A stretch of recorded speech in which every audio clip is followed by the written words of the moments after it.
ketemu lagi ya teman-teman di acara kita ngopi tipis, ngobrol pikiran dan juga dengan tipis-tipis.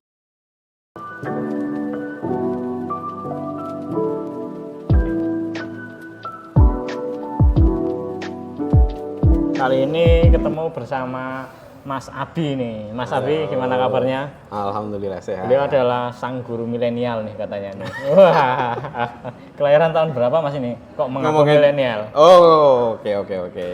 Tahun 92. 92 ya. Wah, berarti lebih tua daripada aku nih Mas. Serius? Iya. Astagfirullah. Oke. Gak apa-apa ya Mas ya? Gak apa-apa. Aku lebih muda ya Mas ya? Tapi kelihatan muda kan? Iya lumayan. Nanti biar penonton yang menilai ya Mas Oh ya. gitu, siap. Tapi masih muda kok Mas. Oke. Nih Mas, ngomong-ngomong kita kan dari sesama generasi nih Mas. Anda milenial, saya milenial. Siap. Kita milenial. Nah, kira-kira ini kita ngebahas apa ya Mas ya? Yang mungkin bisa kita angkat sebagai hal yang baik lah untuk generasi-generasi setelah kita itu Mas. Kalau ngomongin generasi setelah kita kan secara otomatis adik-adik kita ya. Ya. Generasi apa tuh? Generasi apa coba? Z. Ya, betul mungkin sekali. ya, Z ya. Oke ya, generasi Z ya. Siap. Oke. Nah, sebelum kita ke arah generasi Z nih, Mas ya, teman-teman, mungkin teman-teman penonton itu butuh tahu, Mas. Kalau sebenarnya pemetaan generasi di Indonesia itu ada berapa toh, Mas? Kalau kita petakan. Kalau dari banyak sumber itu memang masih agak kontroversial ya. Memang dari segi karena ada yang bagi berdasarkan tahun lahir dan bahkan dari segi tahun lahir pun itu ada yang memang tidak sama gitu kan. Oh, tapi kalau dari kita ngomongin di Indonesia yang kita ngacunya ke BPS itu dimulai dari generasi baby boomers, generasi X, generasi Y dulu. Y itu adalah dulu. Kita gitu ya, milenial. Kemudian generasi X. Tadi X sudah ya? X, Z ya. X, Y, Z. Kemudian yang terakhir adalah generasi Alpha. Alpha. Gitu. Tapi sebenarnya ini juga lagi agak-agak menjadi pembicaraan gitu ya. Itu sekarang juga ada istilah generasi strawberry lah, generasi sandwich lah gitu kan. Nah itu gimana tuh Mas? Antara generasi strawberry, sandwich kok malah jadi makanan nih ya Mas ya? Gak tahu itu, nama-namanya. Kenapa dia diistilahkan seperti itu Mas? Mungkin yang menarik perhatianku kenapa kok ada yang namanya istilah generasi sandwich Mas? Lah kok iso no Mas? Gimana tuh Mas? Jadi itu memang istilah-istilah kayak gitu itu sebenarnya udah lama gitu ya. Udah lama. Cuma memang lagi agak boomingnya sekarang-sekarang. Oke. Nah, kalau yang generasi sandwich itu generasi yang kalau dihitung dari range umurnya itu sekitar 40 sampai 50-an kurang gitu kan. Oh, sekitar 40 sampai 50 tahun pada saat ini ya. Saat di ini, tahun ini 2024. Dan biasanya orang yang memang ada di usia tersebut itu sudah memiliki tanggung jawab untuk menghidupi anak gitu ya, anak. Dan sekaligus menghidupi orang tua jika orang tuanya masih ada. Sehingga generasi itu tuh generasi yang terhimpit, kejepit. Berarti kayak sandwich ya? Sandwich yang dijepit. Tetapi istilahnya gini, ini memang dilihatnya dari, kalau baca dari Detik Finance, itu memang dilihat dari segi finansialnya.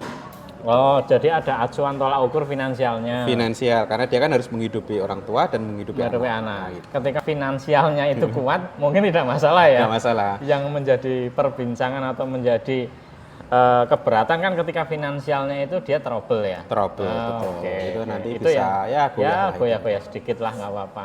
Jadi sandwich ya. Sandwich.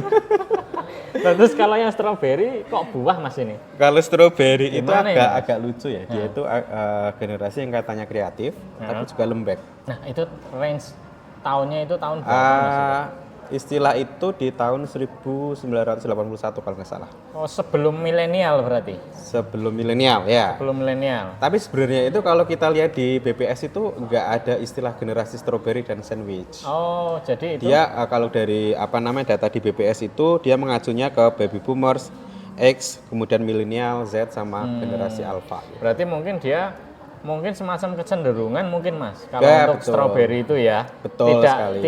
Tidak terjadi semacam pemetaan pengelompokan generasinya, tapi mungkin ada kecenderungan tertentu yang tadi itu mageran gitu ya Mas ya. Mageran. Tapi kreatif. Gitu kan. Oke. Kalau yang sandwich itu kayak tadi dari financial. Finansial ya. Berarti memang yang strawberry ini perlu didorong nih Mas ya. Iya. Tapi kayaknya lebih penting lagi kalau kita ngomongin yang adik kita aja. Nah, yang generasi Z aja mungkin. Kenapa itu? Nah, gitu kan. Karena memang generasi Z itu generasi yang saat ini itu adalah generasi terbanyak di Indonesia. Pada tahun ini ya, 2024 nih. Ya, karena kalau kita ngacu ke data terakhir sensus tahun 2020, itu sudah 28% kurang lebihnya.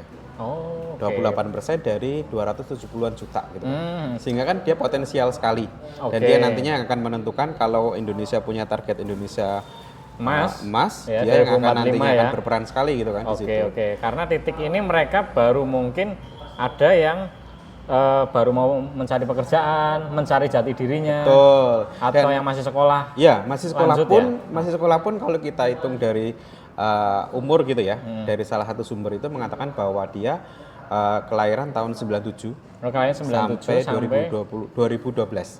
Sehingga kan setelah milenial ya. Setelah milenial. Jadi ada yang memang baru kelas berapa tuh? Kalau 2012 itu berarti berapa tahun sekarang? Sekarang 11 tahun. 11 tahun. 11 tahun itu tuh dia masih SD dan SD kelas atas yang dia mendekati SMP. Dan bahkan ada yang masuk ke remaja gitu kan, ada yang sudah mulai masuk ke dewasa gitu kan. Nah, ini Mas untuk generasi Z sendiri nih Mas, karena yang mayoritas pada saat ini masih hidup di wilayah persekolahan dan juga mungkin jenjang pekerja yang baru baru mulai. Kira-kira kecenderungan dari mereka itu sebenarnya apa Mas? Nih kalau milenial kan kita tadi kan dinamis ya, kolaboratif dan macam-macam lah. Kalau untuk Z sendiri itu biasanya dia lebih ke arah mana tuh Mas? Sebenarnya memang nggak jauh beda dengan milenial sih. Tapi ada bedanya. Bedanya gini, kalau banyak yang mengistilahkan untuk teman-teman yang adik-adik ya ini, adik-adik yang lahir di tahun itu 97 sampai 2012, dia itu istilahnya apa ya? Dapat istilah digital native. Oh, dia gitu sejak lahir sudah mengenal teknologi berarti ya. Bahkan mungkin yang memang baru umur berapa tahun gitu ya, itu mereka sudah mengenal. Oke. Jadi mereka udah mengenal screen HP, screen laptop. Jadi dari segi itu dia memang sudah lebih mahir dari segi teknologinya. Secara penggunaan teknologi. Gitu secara kemajuan mereka sudah lebih awal ya. Gitu kan. Cuma mungkin kita nanti kalau bisa mau ngulik lebih jauh lagi, itu nanti ada plus minusnya lah terkait dengan penggunaan teknologi. Plusnya apa nih Mas? Kalau bagi generasi Z ya, yang dia mungkin lebih mengenal teknologi itu. Ini beneran gibain adik-adik kita? Nggak apa-apa. Santai ya. Oke. Jadi gini, ini sangat menguntungkan sekali dalam artian mungkin bagi teman-teman, kebetulan kan aku guru ya. Guru yang pernah masuk ke masa pandemi gitu. Kemarin itu kan 2020 awal ya. 2020 awal, Dan ketika itu bagi teman-teman adik-adik yang dia sudah mulai mengenal teknologi lebih awal, dalam mengikuti proses pembelajaran itu lebih gampang. Penggunaannya dia kan udah menggunakan HP, itu kan, udah punya WA misalnya, gitu kan, atau menggunakan virtual meeting yang lainnya, gitu kan. Dia lebih bisa dan lebih mudah untuk mengikuti pembelajaran. Itu ya. Kemudian mungkin kalau minusnya ya itu berkaitan dengan penggunaan teknologinya. Contoh. Misalnya, minusnya apa nih? Minusnya mungkin karena memang teknologi itu jadi media untuk menerima informasi dan itu sangat banyak sekali. Jadi kadang-kadang mungkin mereka menerima informasi-informasi yang dalam tanda kutip kurang baik lah. Berarti tidak ada saringan ya? Nah itu tadi mungkin ada. Kalau memang tidak ada saringan itu akan memberikan dampak yang negatif, gitu kan. Seperti itu. Dan mereka rata-rata orangnya penggiat teknologi juga ya. Seringnya main dengan gadget gitu loh. Nah, tapi karena dia juga kreatif gitu ya. Dia kreatif, kemudian dia juga sebenarnya peduli dengan isu sosial dan isu politik gitu kan.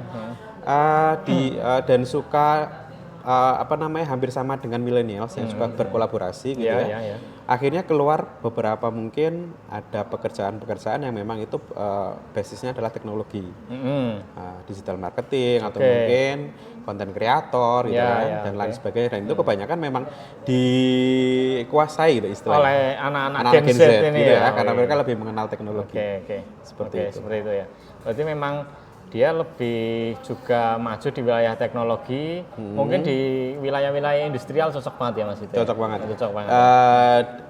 Ekonomi kreatif ya. Sebenarnya potensinya banyak ya. Potensinya itu banyak banget sebenarnya. Terutama cuma ada catatan nggak ini Mas, di balik potensi yang banyak pasti setiap generasi kan ada plus minusnya. Betul. Nah, minusnya selain dari tadi untuk pengelolaan informasi yang mungkin kurang tersaring, ada nggak nih sebuah kebiasaan yang mungkin oleh Gen Z itu kurang terukur, atau mungkin dia terlalu mager karena terlalu lebih banyak di gadget atau gimana gitu Mas? Ya mungkin itu salah satunya ya, lebih asik dengan penggunaan gadgetnya itu. Oke. Itu yang pertama. Terus yang kedua, karena dia juga suka bersosialisasi, meskipun dengan dunia mayanya. Sosialisasi ini dengan catatan di dunia maya ya? Dunia maya misalnya gitu ya. Lebih aktif ya. Dan sumber informasi itu banyak sekali, gitu kan.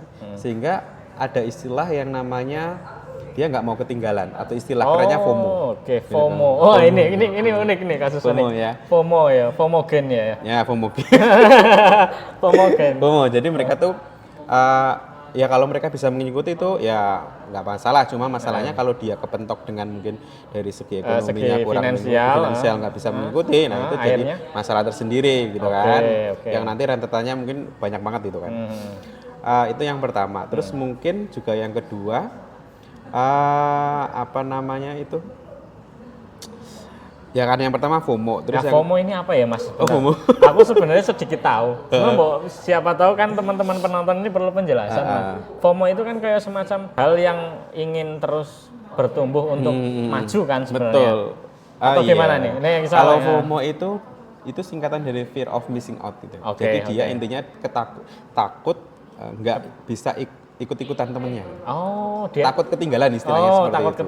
Takut ketinggalan, terutama mungkin ketinggalan dari tren-tren yang ada gitu kan, atau mungkin dari teman-temannya dia dan lain sebagainya. Ya misal lihat nih Instagram atau lihat medsos, temennya, temanku udah beli Lamborghini nih.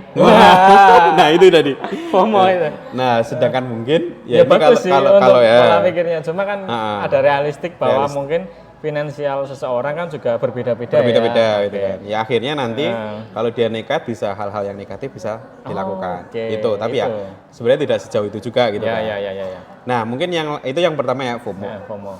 Terus kalau kita lihat generasi Z itu yang memang dia sudah lulus misalnya. Kalau misalnya katakan dia lulus di umur 23 gitu kan. Sekarang kan mungkin mereka 27. Sekitar 27 ya berarti. Itu adalah di mana dia sudah melewati quarter life of crisis itu. Dari pergolakan batin. Tetapi dia sudah mulai masuk dunia kerja. Ini baru. Dia masuk dunia kerja yang memang agak berbeda dengan kehidupannya sebelumnya, mungkin di kampus dan lain sebagainya. Dan ada di sana sudah ketemu dengan senior-seniornya, mulai dari generasi milenial misalnya atau generasi X misalnya gitu kan, yang memang lebih tua, lebih senior gitu kan. Sehingga kalau dia bisa mengikuti arus itu nggak masalah. Cuma kadang-kadang dari idealismenya dia yang memang dia lebih mengenal teknologi dan lain sebagainya, tetapi dari senior dan tempat kerjanya kurang menerima, itu jadi masalah tersendiri gitu kan. Jadi perlu dikelola lagi. Mungkin perlu ada pengelolaan diri ya di situ. Ya. Dalam tanda arti adalah Gen Z mungkin dia menonjol pada bidang tertentu yang tadi salah satunya teknologi, dan cenderung terlihat pasti lebih maju dong di area perkantoran atau lembaga tersebut. Betul. Nah, tapi generasi di atasnya mungkin yang merasa ketinggalan nih jadi FOMO nantinya. Tapi kalau jadi FOMO malah menjadi keuntungan kan. Jadi akhirnya generasi sebelumnya ikut istilahnya apa ya? Terdorong menggunakan teknologi. Nah, berarti mungkin yang perlu ditata adalah pengelolaan diri dari si Gen Z. Lalu mungkin ada semacam sharing pertemuan ide ya. Dalam tanda arti saling mendukung satu sama lain. Jangan sampai pada titik yang wilayah generasi di atasnya itu malah membuli si Gen Z ini. Kan sayang ya. Sayang sekali. Itu fondasi bangsa untuk Indonesia Emas 2045 soalnya. Ini keren banget nih. Itu sih. Jadi memang kadang-kadang jadi problem tersendiri kalau si Gen Z ini kurang bisa menyesuaikan. Dengan adaptasinya, kalaupun dia tidak bisa beradaptasi di lingkungan kerja yang baru, mungkin dia merasa lingkungan kerja itu masih istilahnya apa ya, tradisional gitu ya misalnya. dia pasti akan mengalami gejolak apa ya, Batin emosi, ya, batin dan lain batin. sebagainya, kok kayak gini ya tempatnya dan lain sebagainya, akhirnya dia nggak betah terus keluar terus pindah. Oh, itu kesehatan mentalnya terganggu ya. Nah, ini menarik juga kesehatan mental. Ya, ini Ngomongin mental health issue kan. Ya, ini kan Nah, ini soalnya berarti ada potensi seperti itu untuk si Gen Z ketika dia terjun di wilayah lingkungan yang baru ya. Betul. Ketika dia secara pengelolaan diri itu kurang kuat ya. Kurang kuat. Adaptasinya itu kurang kuat. Nah, kira-kira nih Mas, yang perlu ditata untuk bekal teman-teman kita Gen Z itu gimana ya Mas ya? Kalau dari kita kan sebagai kakak nih. Masa ya harus membiarkan adik kita yuk terlantar atau mungkin terlantung-lantung oleh keadaan yang mereka belum kuasai secara adaptasi. Kira-kira gimana ya Mas ya? Kita coba pikirkan bareng nih. Ini adalah tugas pendidik ya. Yang pertama tugas guru itu kan. Kebetulan guru baik itu mungkin perlu mempersiapkan Gen Z itu dari sejak bisa dari SD itu kan. Dimana dia memang dibiasakan untuk pada hal-hal baru, kemudian pada lingkungan yang baru dikenalkan seperti itu di SMP, SMA gitu sepertinya. Terus di dunia perkuliahan pun sama gitu kan. Mereka harus benar-benar disiapkan agar bisa masuk dunia kerja. Dalam tanda kutip mereka juga harus menerima, selain dunia kerja mereka harus menerima orang-orangnya juga dong gitu kan. Oh, oke. Mengikuti berarti dilatih simulasi perubahan mungkin ya? Ya, bisa dalam juga seperti tanda arti itu. kegiatan yang mungkin bisa membuat mereka lebih cepat beradaptasi gitu betul. ya. Nah, ini agak menarik juga ya program-program dari kalau kita ngacu ke kementerian gitu. Gimana nih Mas? Kalau dari kementerian gimana? Nah, ini agak mulai beberapa tahun yang lalu itu kan ada program magang ya. Yang memang itu sangat menarik sekali untuk mempersiapkan Gen Z tidak kaget dunia kerja. Kan itu program magang kan kira-kira 1 tahun atau berapa tahun itu. Nah, itu kan sebenarnya itu program yang sangat bagus untuk mempersiapkan ketika Gen Z itu sudah masuk dunia kerja, dia nggak kaget. Ternyata dunia kerja itu seperti ini loh. Mungkin dia jago ngomongin teori di dalam ruang kelas, tetapi kalau di lapangan kan beda juga. Gitu. Tekanannya pun berbeda. Tekanannya beda juga kan, sehingga dari persiapan itu sebenarnya sudah sangat baik. Nah, mungkin pesan untuk teman-teman Gen Z kalau ada kesempatan untuk mengikutinya, ini agak promosi sedikit tapi nggak apa-apa ya, karena itu kan program dari pemerintah gitu. Itu diikutin aja gitu kan. Dan mungkin ini refleksi diri sendiri ya sebagai generasi milenial itu sangat penting sebenarnya bagi teman-teman mahasiswa yang itu sekarang mungkin masih jadi Gen Z itu tuh untuk mengikuti kegiatan mahasiswa. Ini berarti sangat kerasa sekali manfaatnya. Berarti lebih banyak di kegiatan mahasiswa ya daripada mahasiswa kupu-kupu ya. Kupu-kupu istilahnya pulang pergi. Pulang gitu ya. Ya itu mungkin juga berpengaruh untuk pembentukan mental dan juga pengelolaan diri itu tadi ya Mas ya. Gitu itu ya teman-teman ya. Jangan lupa ya itu jangan jadi kupu-kupu ya. Kuliah pulang. Gitu. Menurut saya seperti itu. Nah, itu Gen Z ya Mas ya, Gen Z. Nah, perkiraan Mas Abi nih Mas, kira-kira kalau milenial kan sudah pasti ya kita dinamisnya seperti apa ya. Kalau untuk dari Gen Z sendiri, dari Mas Abi, tolak ukurnya mereka bisa sampai sejauh mana ya Mas? Perkembangannya untuk pertumbuhan generasi bangsa ini ya Mas ya. Dari skill yang mereka ada dan kuasai ya Mas ya. Karena itu kan kita ke depan juga nanti wilayahnya ke generasi alfa tuh Mas. Yang nanti berkaitan dengan itu lebih lain-lain lebih canggih lagi ya kan. Jadi dari generasi Z ini sudah mulai mengawali teman-teman adik-adiknya di Gen Alpha gitu ya. Jadi harapannya itu mereka bisa menggunakan teknologi itu dengan bijak misalnya seperti itu. Dan bisa memanfaatkannya untuk hal-hal yang positif, terutama mungkin kalau memang dia akan menggunakannya untuk di dunia kerja, itu ya akan memberikan manfaat yang lebih gitu kan. Gitu sih menurutku. Kalau ini Gen Z ya, kita tutup sementara. Nanti mungkin ada korelasi yang lain ya. Kita beralih ke generasi Alpha deh Mas. Generasi yang Alpha. lebih baru lagi. Yang Yang sekarang mungkin usianya masih di umur berapa tuh? Mereka mulai kalau yang paling awal paling 2013 ya. 2013 berarti 10 tahun. 10 tahunan ya itu sekarang baru ya. SD kelas 34 ya.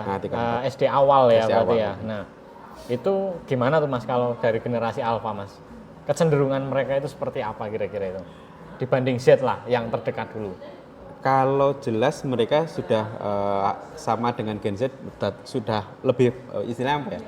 lebih terpapar oleh teknologi kali itu. Kayaknya seperti itu ya. Jadi dan mereka sudah mengenal adanya AI, kemudian hal-hal yang lain gitu kan yang memang itu sekarang sudah lebih canggih lagi untuk generasi ini gitu kan. Kalau kita lihat dari pantesan ya Mas ya. Kayak ada anaknya temanku usianya masih 10 tahun, aku tanyain loh, kok anaknya nggak ikut main kayak gitu, tak tanyain. Nggak mau ya. Di rumah tak kasih gadget aja dia main game udah tenang kayak gitu. Nah, itu. itu. Kalau zamannya kita dulu kan ma ikut kemana kayak gitu ya.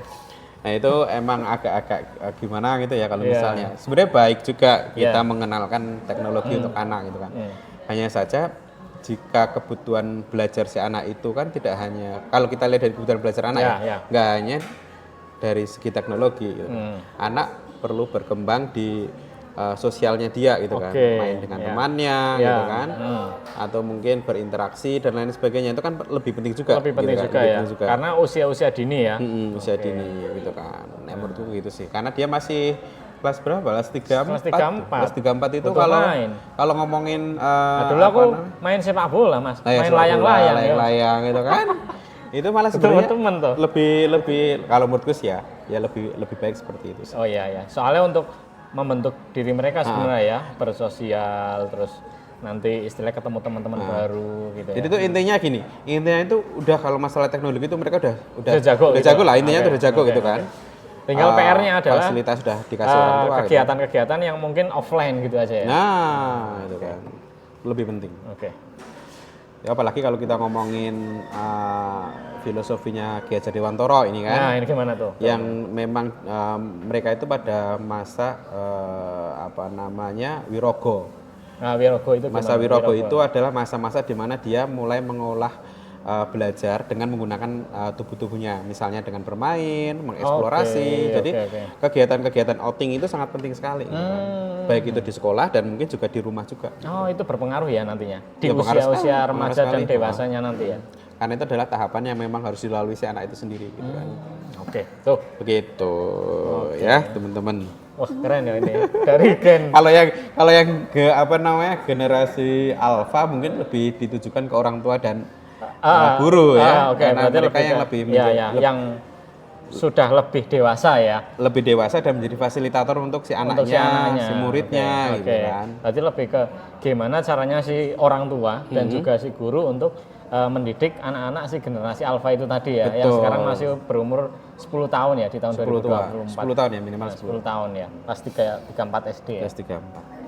Gitu. Ya berarti nanti tinggal dibekali dengan cara bermain yang benar gitu ya. Tidak hanya online tapi diselingi offline lah gitu ya. Contohnya mengikuti aturan permainan misalnya. Gobak sodor dulu Mas. Gobak sodor kan ada permainan ya kan, ada etikanya kan ada adanya ngikutin permainan yang ada, aturan permainan yang ada gitu kan. Aduh keceplosan lagi. Nah, ini kok terkait masalah etika ini kok ketawanya terbahak-bahak gimana? Enggak apa-apa Mas. Jadi ya intinya itu sih. Mungkin memang anak itu perlu dipersiapkan sejak dini terkait dengan hal yang semacam itu. Mengikuti aturan, terutama aturan bermain gitu kan. Jangan sampai melanggar aturan bermain kan.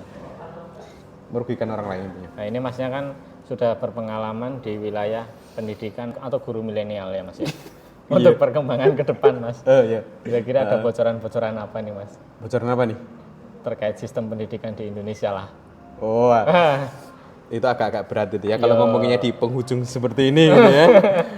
Tapi pada intinya harapannya sih apa yang memang sudah di konsep buat menjadi sebuah sistem yang memang itu sudah mulai dilaksanakan di sekolah gitu kan, itu dilanjutkan lagi akan lebih baik seperti itu. Jadi ada keberlanjutan itu kan, jangan sampai ada istilah lagi.